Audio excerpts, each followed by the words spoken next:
Сегодня советник министра внутренних дел Украины Зорян Шкиряк, которого еще называют грозой Непала, сделал интереснейшее заявление по поводу Елены Бондаренко.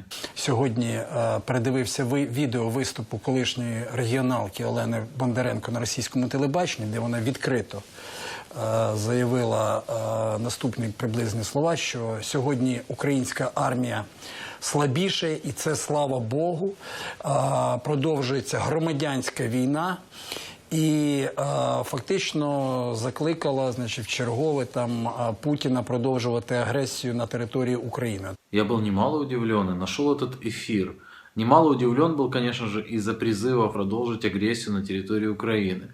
Ну, по поводу первого, слабости украинской армии. Вряд ли, поскольку силы украинских вооруженных сил на исходе, и слава тебе, Господи. Я думаю, что ни один здравый человек в нашей стране и за пределами нашей страны не хотел бы эскалации военных действий.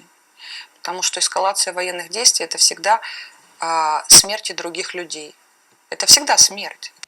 То есть на самом деле она такое говорила. Более того, она на самом деле назвала эту войну гражданской. Теперь по поводу того, что призывала Путина прийти. Это ложь. Откровенная ложь, откровенная ахинея. Но какой вивод делает пан советник міністра? Тому, безумовно, я переконаний, що вже варто порушувати кримінальну справу проти Бондаренко. Уголовное дело.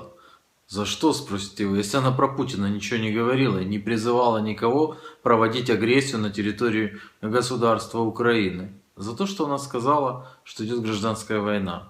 Уголовное дело. За то, что она сказала, что армия слабая. То есть выразила свою точку зрения, свое мнение высказала в эфире телеканала. Уголовное дело за точку зрения. Знаете, в 1988 году в Союзе вышла повесть. Она была на самом деле опубликована гораздо раньше, но за границей. Написала ее дочь Корнея Чуковского. Называлась она Софья Петровна. Я ее тогда, 10-летний мальчик, прочел.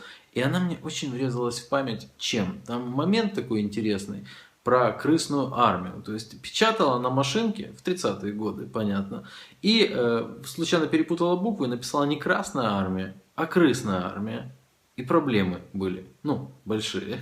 Она написала не Красная, а Крысная армия просто потому, что в машинке, да это все машинистки знают, буква А находится недалеко от буквы И. Все вот эти вот шкиряки, зомбаки и мудаки на самом деле потерялись. Они не понимают, что уголовное дело за выражение собственного мнения открывать нельзя. Ну, это, мягко говоря, нехорошо. Кстати, если ему хочется против кого-то очень сильно возбудить уголовное дело за вот такого рода определения, там, армия слабая, ты посмел такое сказать на нашу армию? Наша армия, ну, может дойти до британских морей. Если говоришь про нашу армию, то только так и не иначе. Так вот, он может возбудить, если у него такая горячка по поводу возбуждения уголовного дела, против другого экс-советника министра внутренних дел. Государство Украина, которое после того, как Путин прекратил открытые военные действия в феврале-марте прошлого года, оно начало разваливаться под влиянием центробежных сил. Статья номер раз упоротого кодекса.